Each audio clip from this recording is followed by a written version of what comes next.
Hello दोस्तों, कैसे हैं। बॉलीवुड के यूट्यूब चैनल में आपका स्वागत है। आज हम बात करेंगे अभिनेत्री जीनत अमान के बारे में। जीनत खान जन्म 19 नवंबर 1951, जिन्हें जीनत अमान के नाम से जाना जाता है, एक भारतीय अभिनेत्री, मॉडल और सौंदर्य प्रतियोगिता की खिताब धारक हैं।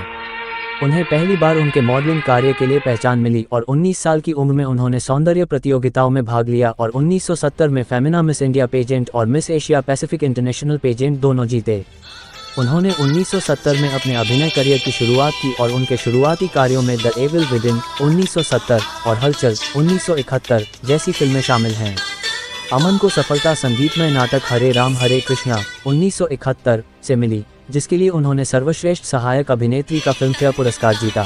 जीनत ने 1970 के दशक में यादों की बारात 1973, रोटी कपड़ा और मकान 1974, अजनबी 1974, वारंट 1975, चोरी मेरा काम 1975, धर्मवीर 1977 में भूमिकाओं के साथ खुद को एक प्रमुख अभिनेत्री के रूप में स्थापित किया। छैला बाबू 1977, हम किसी से कम नहीं 1977 और द ग्रेट गैम्बलर 1979। 1978 की फिल्म सत्यम शिवम सुंदरम में उनकी भूमिका के लिए उन्हें सर्वश्रेष्ठ अभिनेत्री के फिल्मफेयर पुरस्कार के लिए नामांकित किया गया था। उन्होंने डॉन 1978 में रोमा की भूमिका भी निभाई।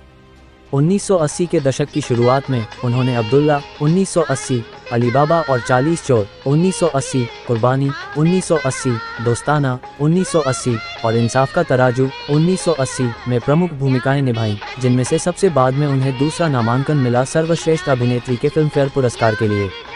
उन्होंने 1980 के दशक की शुरुआत में फिल्मों में अभिनय करना जारी रखा। लावारिस 1981, तीसरी आंख 1982, महान 1983, पुकार 1983 और जागीर 1984 फिल्मों में भूमिकाएं निभाईं। 1985 में अभिनेता मजहर खान से शादी के बाद जीनत अमन फिल्मों में कम दिखाई देने लगीं और 1989 में उन्होंने फिल्मों से ब्रेक ले लिया। उस अवधि के दौरान उनकी आखिरी फिल्म गवाही 1989 थी। 1999 में जीनत अमन ने अभिनय में वापसी की और फिल्म भोपाल एक्सप्रेस में अभिनय किया। उन्होंने 2003 तक अभिनय जारी रखा, फिल्म बूम में दिखाई दी और तब से उन्होंने विभिन्न स्वतंत्र फिल्मों में भूमिकाएं निभाईं, जिनमें अगली और पगली 2008, डिन्नो वाई, ना जाने क्यों 2010, चौराहे 2012 स्ट्रिंग्स शामिल हैं। पैशन 2014, डिन्नो वाई दो लाइफ इज ए मोमेंट 2015, दिल तो दीवाना है 2016 और सल्लू की शादी 2017। अभिनय के अलावा अमन ने 2004 में मुंबई में नाटक द ग्रेजुएट में अभिनय करके थिएटर में अपनी शुरुआत की और 2020 में ये घोषणा की गई कि वह कस्तूरबा गांधी पर आधारित एक नाटक में दिखाई देंगी। उन्होंने 2017 web series love life and screw ups का भी नेतृत्व किया। उनके निजी जीवन और दुर्व्यवहार के अनुभवों को व्यापक मीडिया कवरेज मिला है। जीनत अमन को अपने अभिनय करियर में शुरुआत में कई फिल्मों में अक्सर सेक्सी सीन दिखाने के कारण विवादों का सामना करना पड़ा था, जिसके बारे में कुछ आलोचकों और प्रशंसकों का मानना था कि उनके अभिनय पर ग्रहण लग गया। इस पर टिप्पणी करते हुए उन्होंने एक इंटरव्यू में कहा, जो कुछ हुआ या नहीं हुआ उसके बारे में मुझे खेद या बुरा नहीं लगता। अगर मैंने कुछ खोया है तो मैंने कुछ और हासिल किया है। तथ्य ये है कि मैं अपने करियर को इसके साथ देख सकती हूँ। बहुत गर्व और खुशी का मतलब है कि मैंने बिना किसी शिकायत के अच्छा प्रदर्शन किया है। उसके बाद से उन्हें अक्सर बॉलीवुड की मूल सेक्स सिंबल के रूप में उद्धृत किया गया है और वह अपने फिगर और लुक के लिए कुख्यात हैं। हालांकि अमन ने कहा है कि वह इस शब्द को गंभीरता से नहीं लेती है और इसके द्वारा प्रतिबंधित महसूस करती है। अमन ने 2019 में मीडिया एक्सपोजर से निपटने पर टिप्पणी करते हुए कहा कि मुझे इसकी आदत नहीं है और मैं बहुत भाग्यशाली महसूस करती हूँ। जैसा कि मैंने आपसे कहा था, केवल अब मुझे एहसास हुआ है कि मैं कितनी भाग्यशाली हूँ। मैं देखती हूँ लोग आशीर्वाद के तौर पर मेरी फिल्में और गाने देखते हैं। जब वे मेरी फिल्में और गाने देखते हैं तो पुरानी यादों का एक अद्भुत एहसास होता है। जब भी मैं उनके शहर में होती हूँ, वे उस प्यार के साथ मेरे पास पहुँचते हैं और मैं इसके लिए बहुत धन्य और आभारी महसूस करती हूँ। जीनत अमान सिर्फ एक अभिनेत्री नहीं थी, वह बॉलीवुड में बदलते दौर का प्रतीक थी। ऑन स्क्रीन और ऑफ स्क्रीन दोनों में अपने साहसिक और प्रगतिशील विकल्पों के साथ वह भारतीय सिनेमा की उभरती कहानी में एक पथ प्रदर्शक बन गई। उनके प्रतिष्ठित प्रदर्शन के अलावा यह उनकी पोशाक पसंद भी थी, जो उनकी स्टार स्थिति का पर्याय बन गई।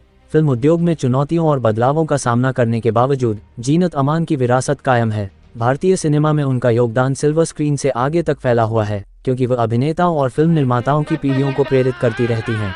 अमन ने 2019 में मीडिया एक्सपोजर से निपटने पर टिप्पणी करते हुए कहा कि मुझे इसकी आदत नहीं है और मैं बहुत भाग्यशाली महसूस करती हूँ।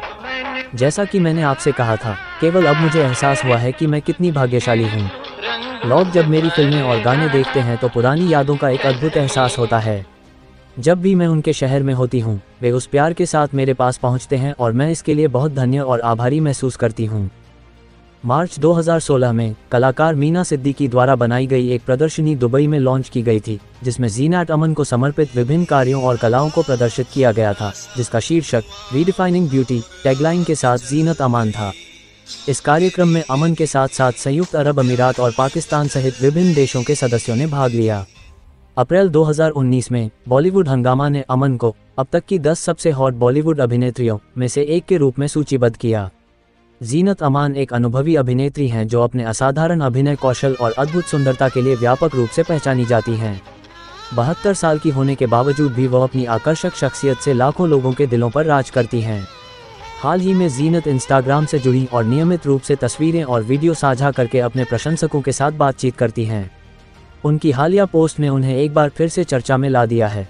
वीडियो पसंद आया तो लाइक शेयर कीजिए, कमेंट कीजिए। अगले वीडियो में फिर मिलते हैं कोई नई जानकारी के साथ। जय हिंद दोस्तों।